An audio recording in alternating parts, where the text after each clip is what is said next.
Hello friends, आज हम प्रश्नावली 7.3 का प्रश्न संख्या 2 करेंगे।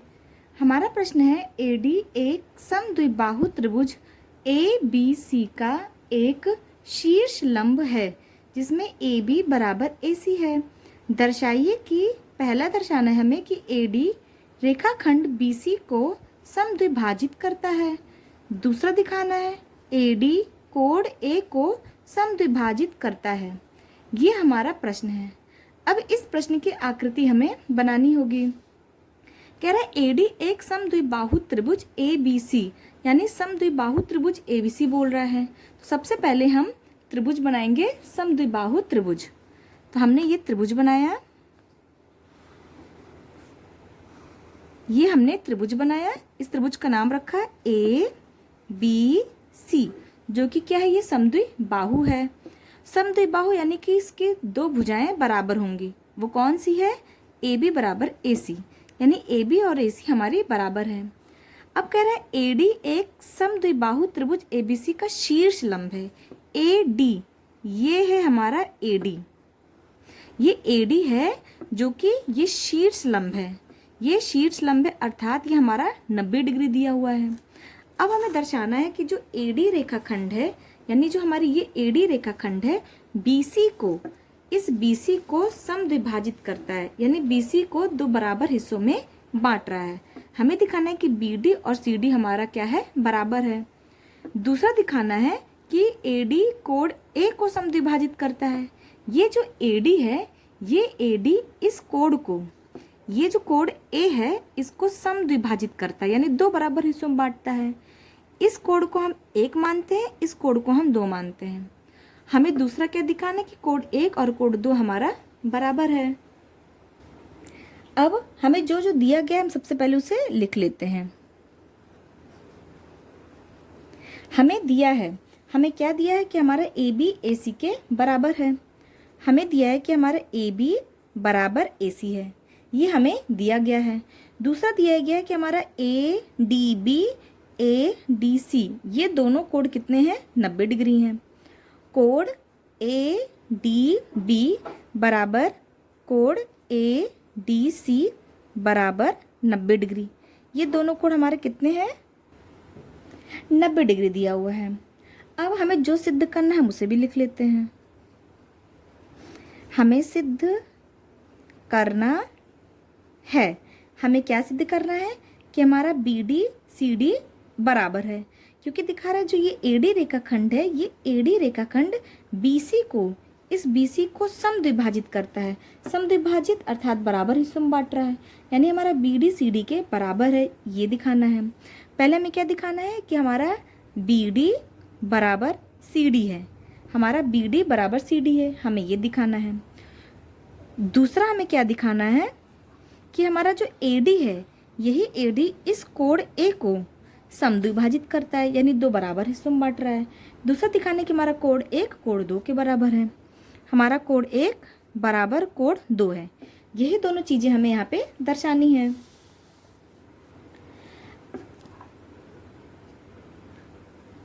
अब हम त्रिभुज ADB और ADC, इन दोनों त्रिभुजों को देखेंगे। हम इसे सबसे पहले रफ में बना लेते हैं। ADB, ये त्रिभुज बन गया। ADC, ये त्रिभुज बन गया। इन दोनों त्रिभुजों को हम देखते हैं। हमारा AB AC के बराबर है, तो AB AC बराबर हो गया। कोण 1 इसको माने हैं, तो हम यहाँ 1 लिख लेते हैं। इसे हमने कोण 2 माना है। ये हमारा 90 डिग्री दिया है और ये भी हमारा 90 डिग्री दिया है। हमने इसको इस तरह से बना लिया। अब त्रिभुज ADB और त्रिभुज ADC में, त्रिभुज ADB और त्रिभुज ADC में, इन दोनों त्रिभुजों में आप देखेंगे तो ये कोण हमारा 90 डिग्री है। ये हमारा कर्ण यानी हाइपोटेन्यूज बराबर है, हमारा ये 90 डिग्री बराबर, ये H बराबर हाइपोटेन्यूज, और आप देखिए AD बराबर AD है। ये जो AD है ये हमारे इस त्रिभुज की भी है और ये AD हमारा इस त्रिभुज का भी है, यानी कि ये बराबर हो गया, यानी उभयनिष्ठ है। तब अब आप देखिए यहाँ पे RHS, यानी RHS क्राइटेरिया से ये दोनों त्रिभुज क्या हो जाएंगे, हमारे सर्वांगसम हो जाएंगे। और जहाँ ये दोनों सर्वांगसम हो गए वही हमारा BD CD के बराबर हो गया और कोड 1 कोड 2 के बराबर हो जाएगा CP CT से। बस इसी को हमें को यहाँ शब्दों में लिख देना है। अब इन दोनों त्रिभुजों में हमने क्या देखा, हमारा कोड ADB, कोड ADB बराबर कोड ADC बराबर 90 डिग्री, ये हमें दिया है, हमें ये चीज़ दी हुई है। दूसरा हमारा AB AC के बराबर है, हमारा AB बराबर AC है, ये भी हमें दिया है, ये भी हमें दिया है। तीसरा हमारा AD AD के बराबर है, AD बराबर AD है, ये हमारा उभयनिष्ठ है, उभयनिष्ठ है, ये हमारा उभयनिष्ठ है। अतः त्रिभुज ADB, ये हो गया हमारा R, ये हो गया H और ये हो गया S। अतः त्रिभुज ADB ये सर्वांगसम हो जाएगा हमारा त्रिभुज ADC का, वो भी RHS सर्वांगसमता नियम से। और जहाँ ये दोनों हमारे सर्वांगसम हो गए वहीं हमारा कोड 1 कोड 2 के बराबर हो जाएगा CP CT से। दूसरा BD बराबर CD हो जाएगा, BD बराबर CD हो जाएगा, ये भी हमारा CP CT से।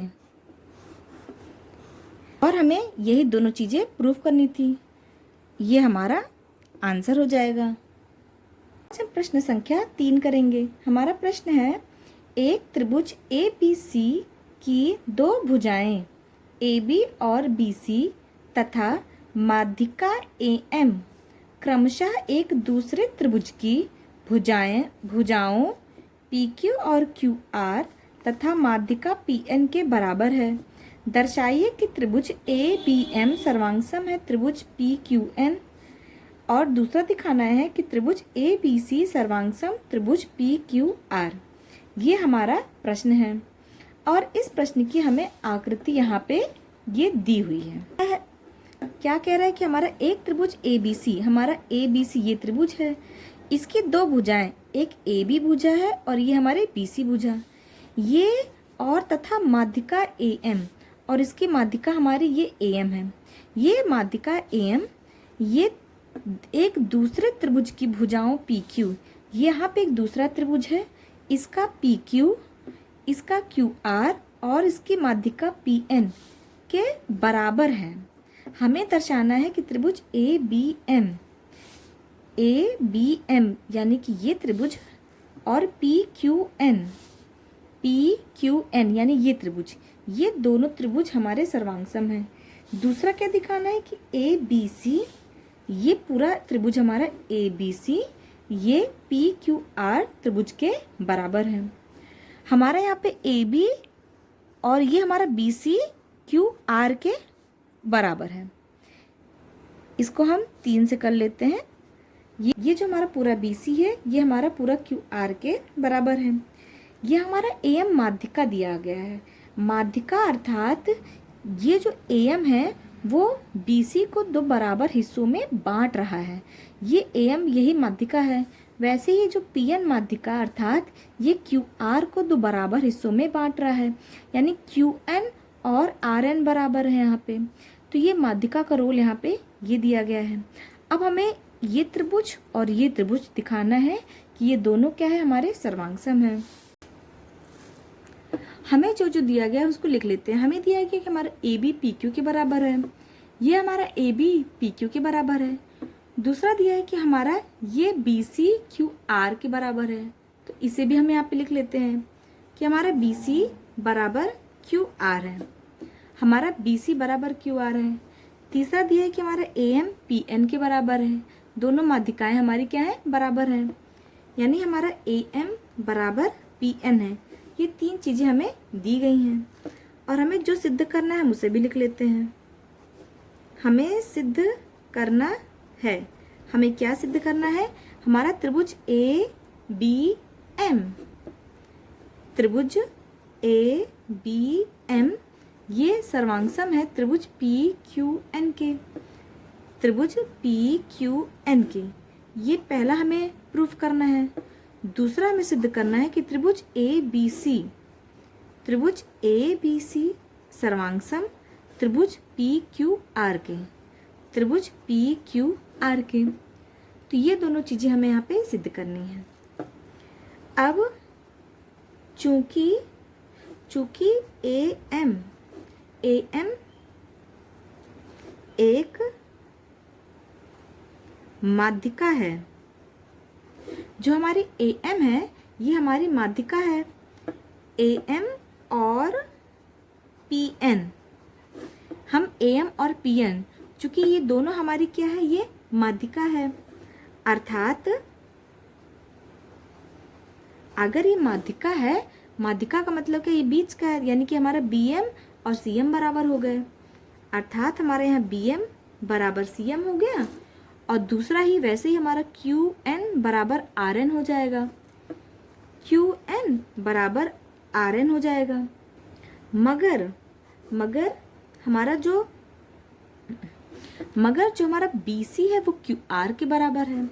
मगर हमारा बी सी बराबर क्यू आर, ये चीज़ हमें दिया है। मगर हमारा बी सी बराबर क्यू आर है, ये चीज़ हमें दी हुई है।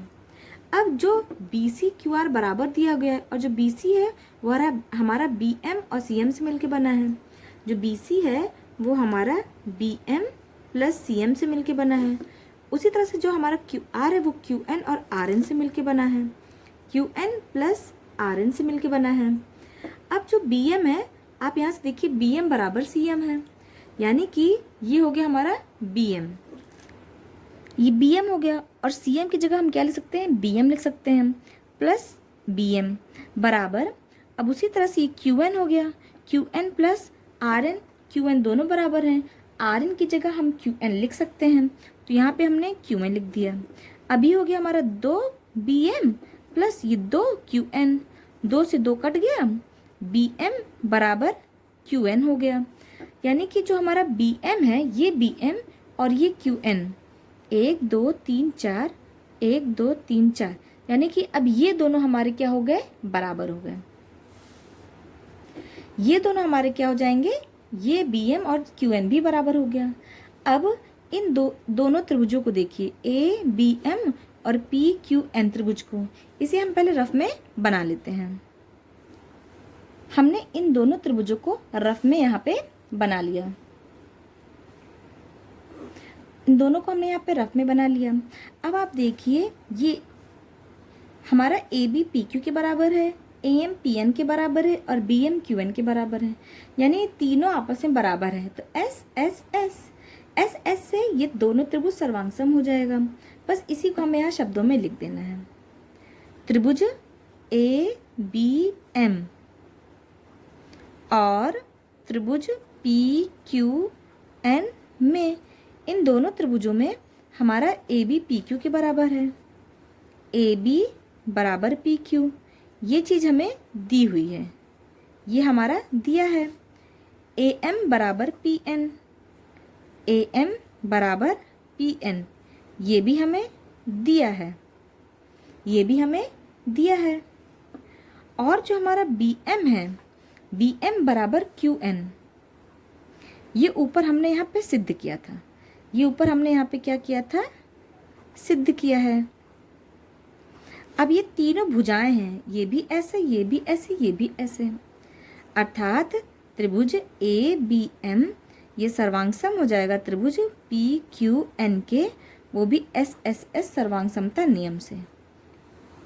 ये पहला हमने प्रूफ कर दिया, पहला हमने प्रूफ कर दिया। अब दूसरा हमें त्रिभुज ए बी सी और पी क्यू आर में देखना है, यानी इस पूरे त्रिभुज को और इस पूरे त्रिभुज को। यहाँ से हम इस वाले से जो हमने इस दोनों त्रिभुजों में अगर आप देखेंगे तो यहाँ से अब ये कोण और ये कोण, ये कोण को हम 1 मान लेते हैं, ये कोण को हम 2 मान लेते हैं। अगर आप देखेंगे तो ये दोनों कोण आपस में बराबर हो जाएगा, क्योंकि ये दोनों सर्वांगसम हो गए। तो वहीं पर हमारा कोण 1 बराबर कोण 2 हो जाएगा सी पी सी टी से। ये दोनों कोण हमारे क्या हो जाएंगे, बराबर हो जाएंगे सी पी सी टी से। अब हम इन दोनों बड़े त्रिभुजों को देखेंगे, त्रिभुज ए बी सी को और त्रिभुज पी क्यू आर को। ये हमने कोण 1 माना था, ये हमने कोण 2 माना था। अब ये दोनों कोण भी चूंकि बराबर हो गए हैं, अब आसानी से आप देखिए तो ये इसके बराबर है, ये कोण इसके बराबर है और बी सी क्यू आर के बराबर दिया है, यानी ये एस ए एस सी, फिर ये दोनों त्रिभुज हमारे क्या हो जाएंगे, सर्वांग सम हो जाएंगे। फिर हमारा ये प्रूफ हो जाएगा। बस इसी को हमें शब्दों में लिख देना है।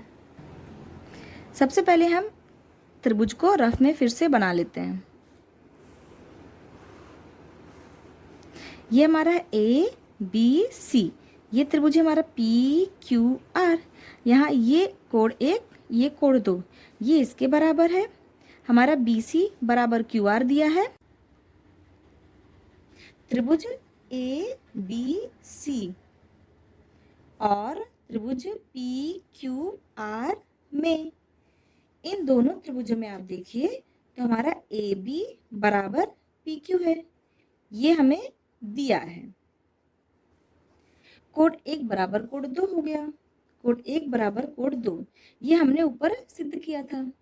और बी सी बराबर क्यू आर है, बी सी बराबर क्यू आर है, ये भी हमें दिया है। इसे हमने ऊपर सिद्ध किया था तो इसे हम लिख लेते हैं कि हमने ये सिद्ध किया है। अब यहाँ से देखिए ये एस हो गया, ये ए हो गया और ये फिर से एस हो गया, यानी एस ए एस। अतः त्रिभुज ए बी सी ये सर्वांग सम हो जाएगा त्रिभुज पी क्यू आर, वो भी एस ए एस सर्वांग समता नियम से।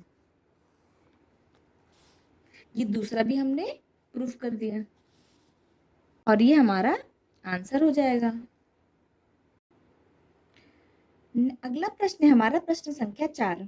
हमारा प्रश्न है बीई और सीएफ एक त्रिभुज एबीसी के 2 बराबर शीर्ष लंब हैं।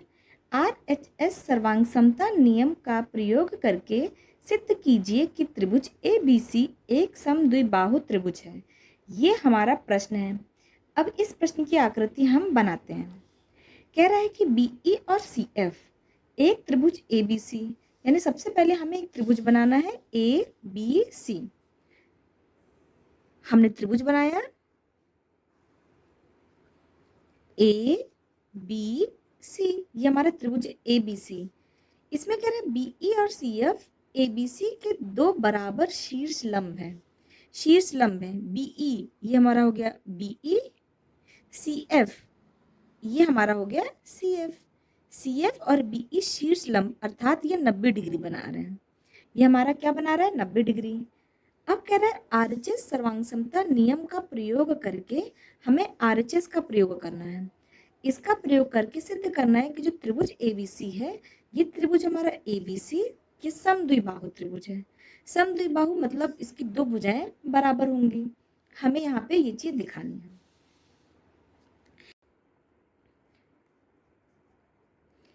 तो जो जो हमें दिया गया है उसे हम यहाँ पे लिख लेते हैं। हमें दिया है, हमें क्या क्या दिया हुआ है कि हमारा बीई सी एफ के बराबर है। हमें दिया है कि हमारा बीई बराबर सी एफ है, हमारा बीई सी एफ के बराबर दिया है।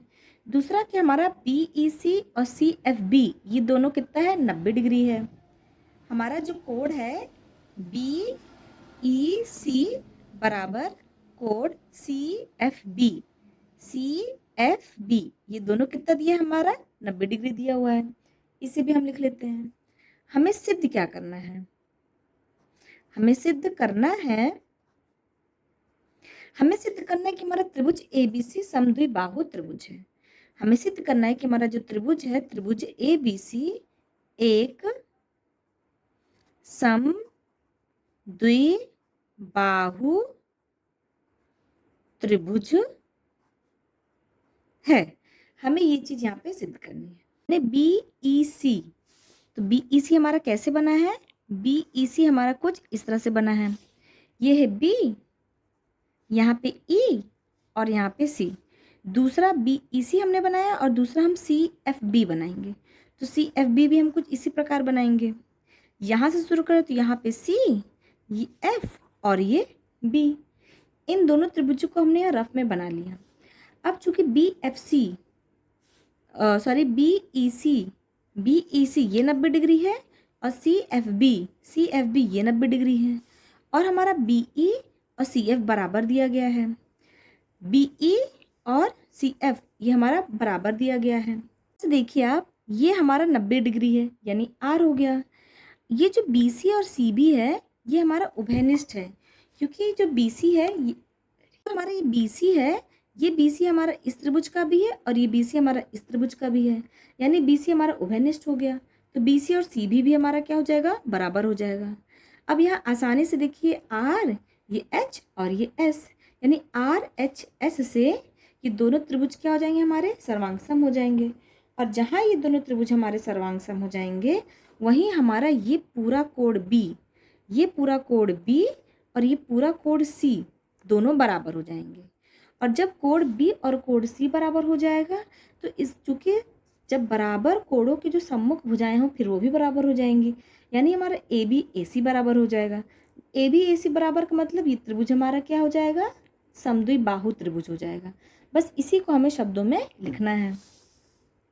इन दोनों त्रिभुजों को देखिए, त्रिभुज बी ई सी और त्रिभुज सी एफ बी में कोण बी ई सी बराबर कोण सी एफ बी, ये दोनों हमारा कितना है, 90 डिग्री है, ये हमें दिया है।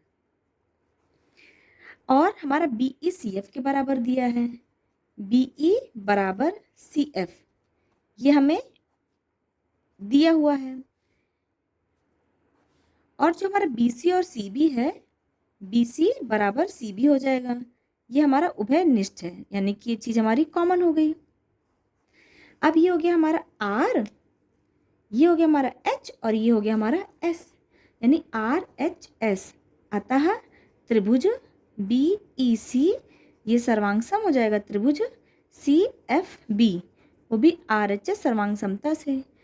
और जहाँ ये दोनों हमारे सर्वांगसम हो गए वहीं हमारा ये कोण और ये कोण, यानी कोण बी बराबर कोण सी हो जाएगा सी पी सी टी से।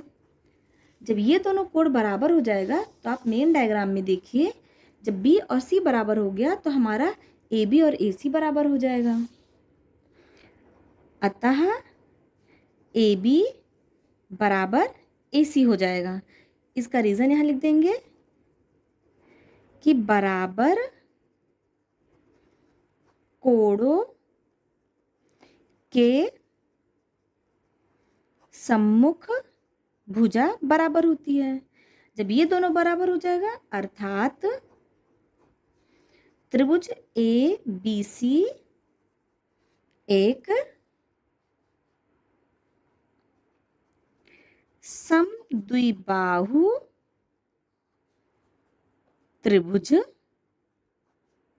है, और यही हमें प्रूव करना था। अगला प्रश्न 5 है कि ए बी सी एक समद्विबाहु त्रिभुज है जिसमें ए बी बराबर ए सी है। ए पी ये लंबवत है बी सी के, खींच कर दर्शाइए कि कोण बी बराबर कोण सी है। ये प्रश्न है। अब इस प्रश्न की आकृति हम बनाते हैं। इसमें कह रहे हैं ए बी सी एक समद्विबाहु त्रिभुज है, तो सबसे पहले हम ए बी सी त्रिभुज बनाएंगे। ए बी सी ये हमने समद्विबाहु त्रिभुज बनाया जिसमें ए बी बराबर ए सी है, यानी ए बी ए सी के बराबर है। कह रहा है ए पी ये लंबवत है बी सी के, तो ए पी ये लंबवत है अर्थात 90 डिग्री है बी सी के। हमें दिखाना है कि कोण बी कोण सी के बराबर है। हमें दिखाना है कि ये कोण हमारा बराबर है। तो जो जो हमें दिया है हम उसको लिख लेते हैं। हमें दिया है कि हमारा ए बी बराबर ए सी है, और दिया है कि ए पी सी कोण ए पी बी बराबर कोण ए पी सी, ये दोनों कितना है, बराबर 90 डिग्री दिया है। और हमें सिद्ध क्या करना है, हमें सिद्ध करना है कि कोण बी बराबर कोण सी है। हमें ये दोनों कोण बराबर दिखाने हैं। अब आप त्रिभुज ए पी बी और त्रिभुज ए पी सी में देखिए। इन दोनों त्रिभुजों में देखिए ए पी बी, हम इसे रफ में बना लेते हैं। ये ए, ये पी और ये बी। दूसरा भी हम ऐसे रफ में बनाएंगे, ये ए ये P और ये C यहाँ पे आ गया। ये 90 दिया है हमारा और AB AC के बराबर दिया हुआ है। ये हमने इसको रफ में बना लिया। अब इन दोनों त्रिभुजों में देखिए हमारा APB और APC दोनों 90 डिग्री दिए हैं, यानी कोण APB बराबर कोण APC ये बराबर 90 डिग्री है और ये हमें दिया है। दूसरा हमारा AB बराबर AC दिया है, AB बराबर AC ये भी हमें क्या है दिया है, इसे भी हमने यहाँ लिख लिया। और आप देखिए कि जो AP है AP, ये AP हमारा इस त्रिभुज का भी है और इस त्रिभुज का भी है, यानी AP बराबर AP हो जाएगा। ये उभयनिष्ठ है, ये कॉमन है, दोनों त्रिभुजों में है, यानी AP बराबर AB ये हमारा क्या हो जाएगा, ये उभयनिष्ठ हो जाएगा। अब यहाँ से देखिए तो ये R हो गया, ये हमारा H हाइपोटेनस हो गया कर्ण, और ये हमारा साइड यानी भुजा RHS। अतः त्रिभुज APB ये सर्वांग सम हो जाएगा त्रिभुज APC के, वो भी RHS सर्वांग समता नियम से। और जहाँ ये दोनों हमारे सर्वांग सम हो गए वहीं हमारा कोण B बराबर कोण C हो जाएगा CPCT से, और यही हमें प्रूफ करना था। ये आंसर हो जाएगा हमारा।